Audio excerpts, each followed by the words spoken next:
Hello दोस्तों, नमस्कार। मुसाफिर गुरुजी YouTube channel में आप सभी का स्वागत है।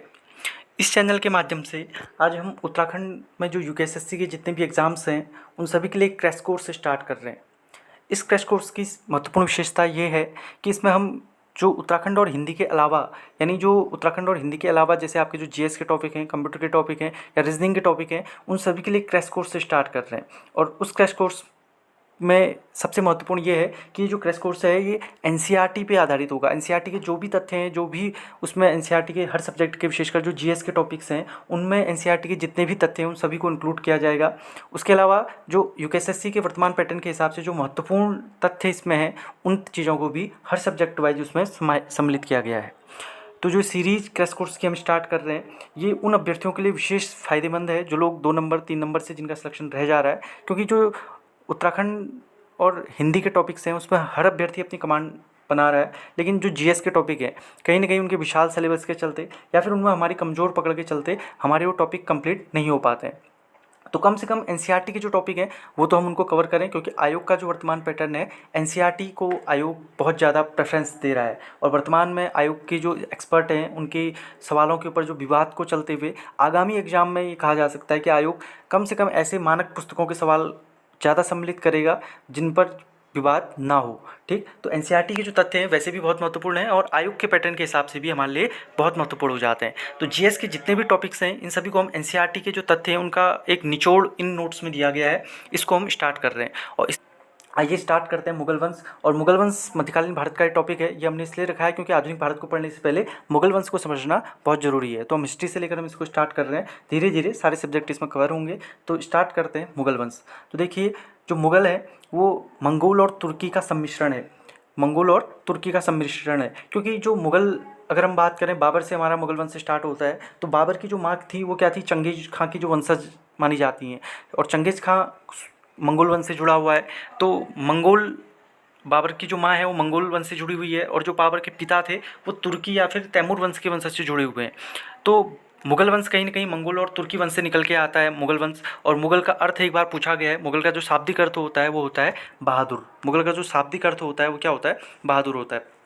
तो देखिए जो बाबर है, बाबर की जो माता है वो क्या है, बाबर की जो माता है वो मध्य एशिया चीन से जो आई थी, मंगोल शासक चंगेज खां की वंशज थी। और जो पिता थे वो पिता क्या थे, तैमूर के वंशज थे। और आपने पढ़ा होगा कि जो तैमूर वंश है, तैमूर जो था, तैमूरलंग ने 1398 में जो गुलाम वंश जब चल रहा था तो उसने दिल्ली पे आक्रमण किया था और नसरुद्दीन महमूद के टाइम पे वहाँ पे उसने उसको हरा के क्या किया था, अपना शासन स्थापित किया था। ठीक, और उसके बाद फिर उस सैयद वंश को वहाँ से स्टार्ट होता है। तो जो कहीं ना कहीं जो बाबर जो मुगल लोग थे वो क्या कहते हैं, खुद को मंगोल कहलाना पसंद नहीं करते थे। यानी जो खुद को क्या थे, मंगोल कहलाना पसंद नहीं करते थे। कारण यही था कि क्योंकि जो चंगेज खां का जो इतिहास था वो क्या था, हज़ारों लोगों के नरसंहार से जुड़ा हुआ था। जबकि जो मुगल लोग थे खुद को तैमूर का वंशज कहलाने में बहुत गर्व करते थे। कारण ये था क्योंकि जो उसने क्या किया था 1398 में दिल्ली पे अपना शासन स्थापित कर लिया था तैमूर ने। ठीक, अब ये देखिए यहाँ से क्वेश्चन आता है कि जो बाबर है, बाबर अपनी मातृ पक्ष से, बाबर क्या था, अपनी माता के पक्ष से 14वें नंबर का शासक था और पिता पक्ष से 5वें नंबर का शासक था। ठीक, ये सबसे इंपॉर्टेंट है। तो ये एनसीईआरटी के जो तथ्य हैं उनको इसमें सम्मिलित किया गया है। जो बेसिक बुकों के फैक्ट्स हैं वो आप पढ़ रहे होंगे और उनमें से भी उन तथ्यों को सम्मिलित किया जा रहा है जो बहुत महत्वपूर्ण है। तो देखिए जो बाबर है वो क्या है, माता के पक्ष से 14वें नंबर का शासक है और पितृ पक्ष से 5वें नंबर का शासक है। देखिए बाबर का भारत पर आक्रमण, तो बाबर जो होता है भारत में आक्रमण का उसका प्रमुख कारण क्या होता है, उज्बेकों से पराजय, शक्तिशाली सफवी वंश और उस्मानी वंश का भय। तो उसमें आपको पता होगा कि जो सफवी वंश का शासक होता है शैबानी खान, उससे बाबर बार बार पराजित हो रहा होता है। तो बाबर एक ऐसी शासन या ऐसी रियासत की खोज में होता है जहाँ पे वो क्या कर सके, अपनी शासन स्थापित कर सके। तो आगे चल के वो भारत में आता है और भारत में आने का आइडिया उसको कहाँ से आया है इसके बारे में हम देखेंगे। तो उससे पहले देख लीजिए बाबर जो है बहुत सारी युद्ध कलाओं में निपुण था। तो उन युद्ध कलाओं में क्या क्या वो युद्ध कलाएं थी देखिए। तो जो तुलगमा युद्ध नीति थी, बाबर की एक सबसे प्रमुख युद्ध नीति है तुलगमा युद्ध नीति। अक्सर पेपर में पूछा भी गया है कि तुलगमा युद्ध नीति का प्रयोग किस मुगल शासक ने किया है, तो वो क्या है, बाबर ने। और जो तुलगमा युद्ध नीति बाबर ने किससे सीखी थी, उज्बेकों से सीखी थी। और ईरानियों से उसने बंदूकों का प्रयोग सीखा था। ईरानियों से उसने क्या सीखा था, बंदूकों का प्रयोग सीखा था। तुर्कों से उसने घुड़सवारी सीखी थी और मंगोल और अफगानों से उसने युद्ध व्यूह रचना सीखी थी। तो क्वेश्चन बहुत इंपॉर्टेंट है। तुर्कमा युद्ध नीति उसने उज्बेकों से सीखी थी, ईरानियों से उसने बंदूकों का प्रयोग सीखा था, तुर्कों से उसने घुड़सवारी सीखी थी और मंगोलों अफगानों से उसने युद्ध व्यूह रचना सीखी थी। ठीक, अब देखिए जो तुल्कमा युद्ध नीति होती है, तो तुल्कमा युद्ध नीति में होती क्या थी, तो तुल्कमा युद्ध नीति में गड्ढे खोदकर पेड़ों से ढक दिया जाता था। यानी जो तुल्कमा युद्ध नीति थी इसमें क्या होता था कि गड्ढे खोदकर पेड़ों से ढक दिया जाता था। आपको पता है कि पुराने समय में जो सेना होती थी हाथी घोड़ों या फिर पैदल सेना के रूप में आती थी, तो जो रास्ते में जो विपक्षी दल की जो सेना होती थी वो क्या करते थे, गड्ढे खोद देते थे और उसमें क्या करते थे, पेड़ या पत्तों से उसको ढक देते थे। तो जो सेना होती थी गड्ढों में गिर जाती थी या गड्ढे में फंस जाती थी, तो क्या होता था, विपक्षी दल उस पर फिर हमला करते थे। तो यही काम बाबर का भी एक युद्ध नीति का हिस्सा हुआ करता था। तो तुल्कमा युद्ध नीति इसको कहा गया था, जो कि उसने किससे सीखी थी, ये सीखी थी उसने उज्बेकों से सीखी थी। ठीक है, ये किससे सीखी थी, उसने उज्बेकों से सीखी थी। तो देखिए अब बाबर को भारत में निमंत्रण, तो देखिए मैंने बताया कि जो बाबर बार बार अपनी जो वहाँ सफावी वंश था, उज्बेक थे, उनसे हार रहा था, तो उसको बाबर को निमंत्रण कैसे मिला भारत आने का, ये आइडिया बाबर को कहाँ से आया कि बाबर भारत आए। तो आपको पता होगा कि भारत में उस समय क्या था, लोधी वंश का शासन चल रहा था और लोधी वंश में भी जो इब्राहिम लोधी था उसका शासनकाल चल रहा था 526 के आसपास। तो यहाँ पे क्या होता है कि जो इब्राहिम लोधी के जो चाचा होते हैं आलम खां, इब्राहिम लोधी के जो चाचा होते हैं आलम खां, और एक होते हैं राणा सांगा, और एक पंजाब के सूबेदार होते हैं दौलत खां। तो ये जो आलम खां, राणा सांगा और दौलत खां, ये तीनों मिलकर क्या करते हैं, इब्राहिम लोधी की शासन सत्ता को हटा के खुद की शासन सत्ता यहाँ पे क्या करना चाहते हैं, स्थापित करना चाहते हैं। परिणाम तो ये क्या करते हैं, बाबर को भारत आने का निमंत्रण देते हैं। ठीक, तो क्योंकि ये चाहते थे कि बाबर भारत आए और क्या करे, इब्राहिम लोदी को हराए, तो हम क्या करें, यहाँ पे शासन सत्ता स्थापित करें। कौन कौन है, आलम खां, राणा सांगा और दौलत खां।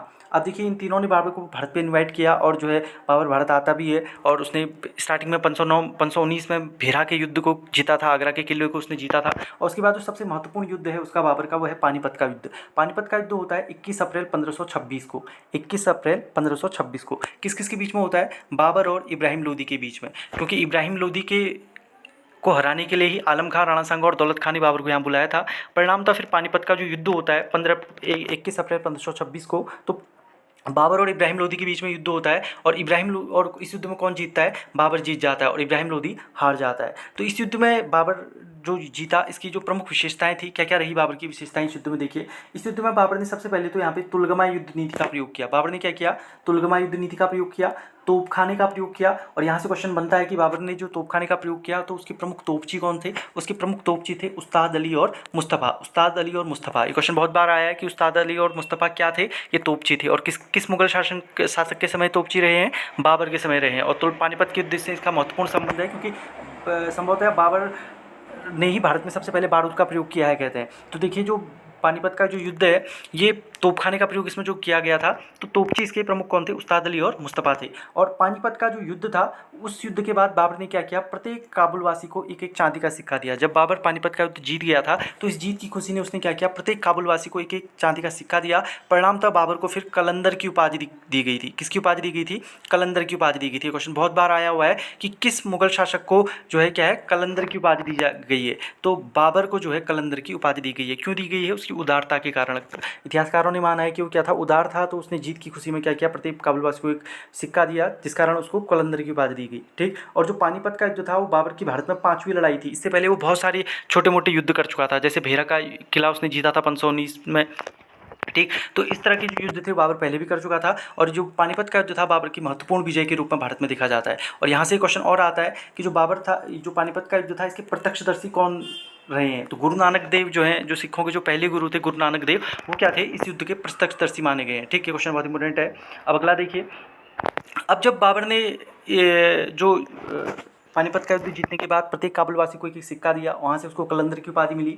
तो इसी जो बाबर ने अपने जो इस युद्ध के बाद सबको खजाना बांटा, तो उसमें जो उसका बेटा था हुमायूं को उसने क्या किया, एक कोहिनूर हीरा भेंट किया था। ठीक है, उसमें एक कोहिनूर हीरा जो था वो उसने ही हुमायूं को भेंट कर दिया। अब देखिए इस हीरे की क्या हिस्ट्री होती है। जो कोहिनूर हीरा होता है, ये ग्वालियर के जो दिवंगत राजा विक्रमजीत होते हैं, ठीक है, उनसे लेकर उसने बाबर को दिया था और बाद में हुमायूं को ही लौटा दिया। यानी जो ग्वालियर के एक राजा होते हैं विक्रमजीत, उनसे हुमायूं ने एक हीरा जीता था, कोहिनूर हीरा जीता था, जो कि उसने किसको दिया था, बाबर को दिया था, ठीक है, खजाने में।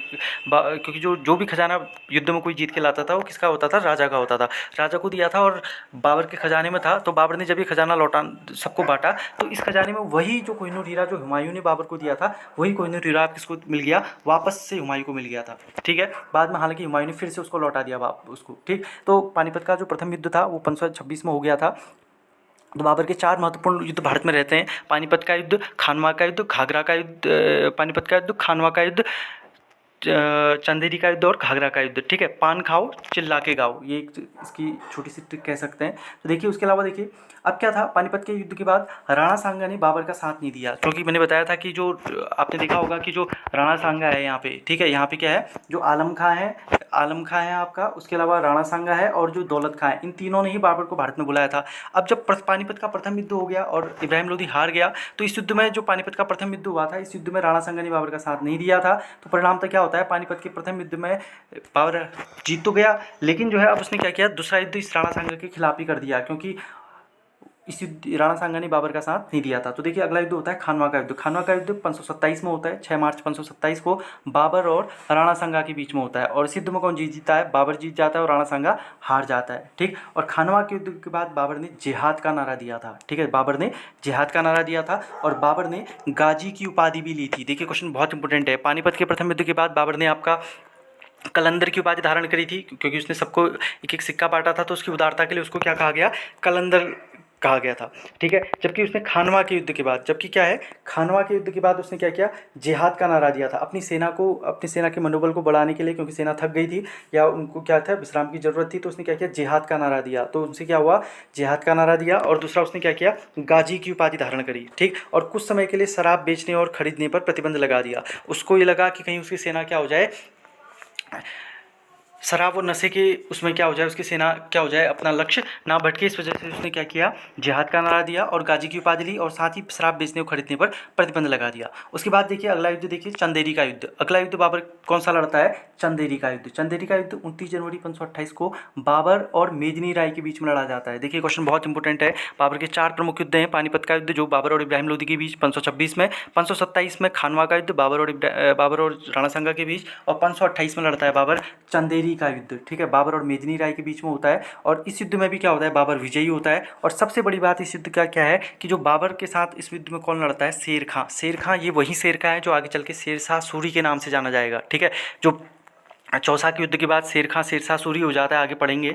तो जो शेर खां होता है वो किस युद्ध में बाबर की मदद करता है, चंदेरी के युद्ध में बाबर की मदद करता है। और जब बाबर ने देखा कि एक शेर खां नाम का व्यक्ति उसकी मदद कर रहा है मेदिनी राय को हराने में, तो वो सोचता है कि क्या है, बाबर एक राजा था और सबको क्या करता था, समझ जाता था कि कौन किस नीयत से है। तो समझ गया कि क्या है, शेर खां कोई मामूली आदमी नहीं है, बल्कि क्या है, बहुत एक चालाक आदमी है, क्योंकि ये ऐसे ही मेरी मदद नहीं कर रहा। तो इसीलिए वो क्या करता है, अपने बेटे हुमायूं को समझाता भी कि क्या है, एक चालाक शत्रु है, ठीक है। तो ये क्वेश्चन आया हुआ है कि बाबर ने किसे चालाक शत्रु की संज्ञा दी थी, वो शेर खां को दी थी, क्योंकि शेर खां ने बाबर की मदद की थी चंदेरी के युद्ध में। क्वेश्चन पूछा गया है कि शेरशाह सूरी ने या शेर खां ने किस युद्ध में बाबर की मदद करी थी, तो चंदेरी के युद्ध में बाबर की मदद करी थी। किसने की थी, शेर खां ने की थी, ठीक। अब देखिए जो मेदिनी राय हार जाता है, मेदिनी राय क्या होता है, हार जाता है, बाबर जीत जाता है। तो मेदिनी राय की 2 बेटियां होती हैं, ठीक है, 2 बेटियां होती हैं। और वो दोनों बेटियों की शादी किससे करा देता है, एक बेटी की शादी अपने बेटे हुमायूं से करता है और दूसरी बेटी की शादी अपने दूसरे बेटे कामरान से करता है। आपको पता होगा बाबर के 4 बेटे होते हैं, हुमायूं, कामरान, अस्करी और